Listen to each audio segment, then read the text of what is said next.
Hello, mathematicians. Welcome back to Number Corner. For Number Corner today, we are going to complete our Number Corner checkup number 2, part 2. Let's jump into Seesaw to look at the second part of our checkup. Remember, when you're working on a checkup or an assessment, you're showing your teacher what you know. For Number Corner checkup number 2, part 2, remember to listen to the directions on each page. You can click on the captions at the bottom left to listen to every question being read to you. Number 2, work on your own, using your own thinking. Your teachers want to know what you know, not what someone else in your house knows.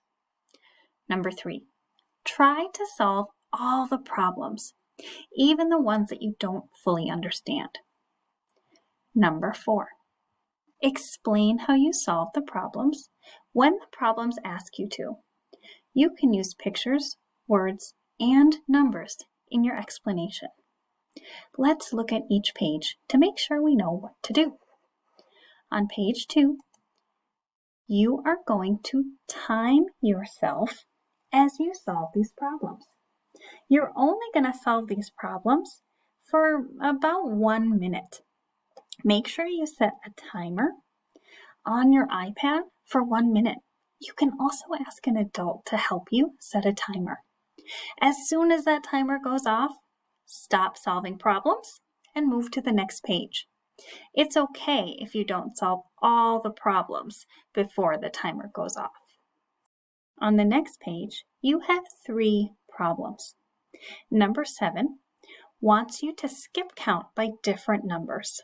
For letter A, you're skip counting by ones. That's just regular counting, starting at 698, going up by 1 to fill in each blank.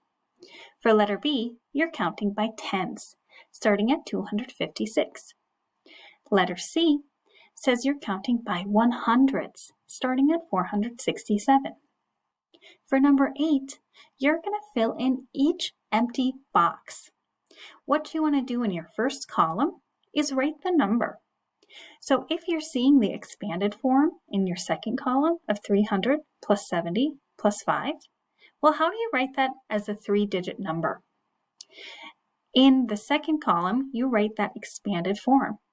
If you're looking at the number 408, well, how do you break that number apart into its hundreds, tens, and ones, just like it's written in the first row and the last row?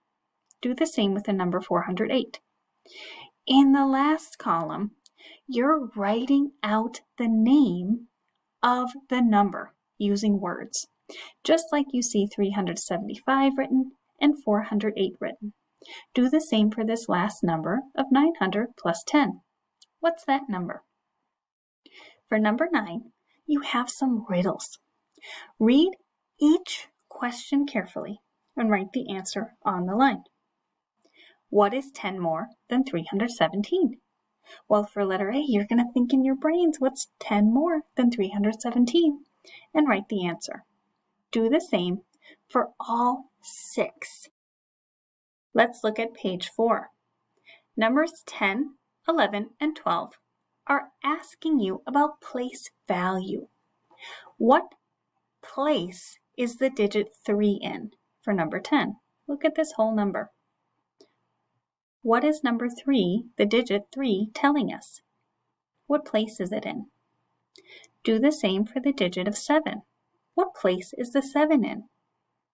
And for the 2, what place is the 2 in? Now page 5 and 6, let's look at page 5 and 6. You're talking about the same data on pages 5 and 6. You're going to make 2 different graphs. The first graph you're going to make is a picture graph using all of Marco's data. Use a circle for each student choice.